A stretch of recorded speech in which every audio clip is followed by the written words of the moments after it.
I am just chilling here, picking up my prescriptions. Oh, wait a minute.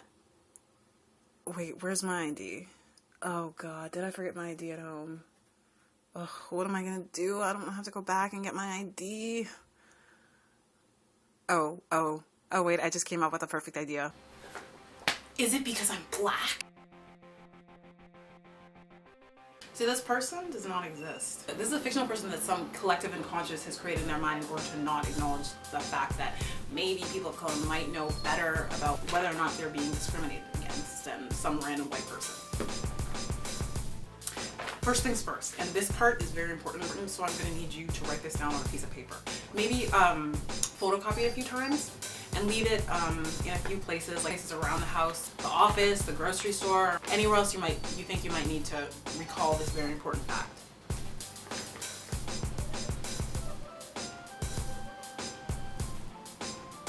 Do you have your pen? I'll wait while you go get it. Okay, do you have it? Are you ready? Okay, good. The fact is this, the race card is not a real thing. It's not real. It doesn't exist. So the character I was playing at the beginning of this video doesn't exist in real life. Well, let me not say that. I mean, I'm sure you can find a person of color who drums up racist accusations out of thin air for their own benefit, in the same way that you could probably, if you tried hard enough, really find a horse that does algebra. But I mean, who wants to do that?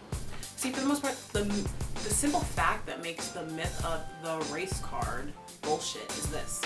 We know exactly what you think of us when we bring up racial issues. We know exactly what you think of us. When was the last time that you were having an argument with a black person? They brought up race and you said, conversation over, you win. Oh, you got me. Oh, you got me. Oh my god, you so got me. Conversation over, you win. Conversation over, you win. Never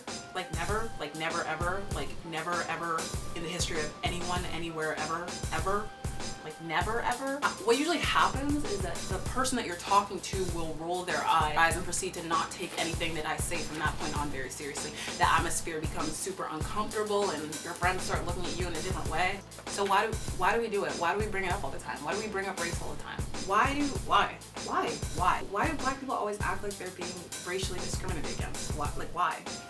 Well, the answer is pretty simple. Do you have your pen? It's because we feel like we're being racially discriminated against. Do you know how many times in my life I've been followed around the store for absolutely no reason? Do you know how many times I've heard one employee say to another employee, watch those girls, they're gonna steal. Hey, watch those girls, they're gonna steal something. Watch those girls, they're gonna steal something. Watch those girls, they're gonna steal something. Do you know how many times I've listened to people have open conversations about how they're not racist, but they never date a black person?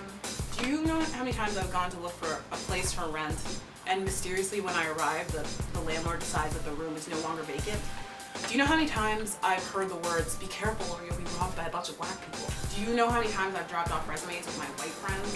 When I go to look for a summer job with my white friends, I don't get hired till June while they're knee deep in jobs by April. I've got more experience. I've been working since I was 14. Do you know how many times I've been told, you've got such a high vocabulary? It's like you're not even black.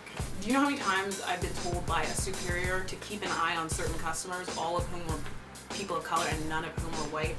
Standing up for yourself when you feel like you're being discriminated against, it comes at great personal expense to us. See, the white people who witness you standing up for yourself start to view you as the dreaded, angry black person. And you now have to find a new place to shop, pick up your prescription, go to the movies or whatever it is you were trying to do. Because you know as soon as you left, they were all talking about the crazy black person who pulled the race card. And then there's the whole reminder that a lot of these people, however implicitly, think that I'm beneath them. Now, you might be asking yourself, why even bring it up? Why not just, just ignore it, turn the other cheek, let it slide, go home, back to my business. Why not just let it slide? Why even bring it up? Why not just ignore them and go home? We bring it up because we have to.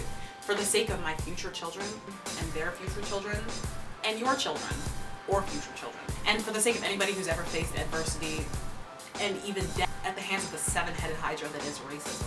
If I let myself be walked all over, I'm failing not only me but all the other people of color who either have, do, or will walk on this earth. I can't stay silent. I can't. Now, white person, you might be asking yourself, and I have the answer for you. First, remove the word race card from your vocabulary. I'm not even kidding about that shit. First, remove that word from your vocabulary. If I'm having a conversation with somebody and the word race card escapes their lips, so that's a clear indication to me that beyond any kind of shadow of doubt, I'm definitely talking to a fool. Second, if you find yourself on the receiving end of a racist accusation that you don't feel you deserve, shut up and listen. Actually listen. Don't just wait for your turn to talk. You can do or say something racist without being aware of it. It's not all about your intentions. It's not all about your intentions.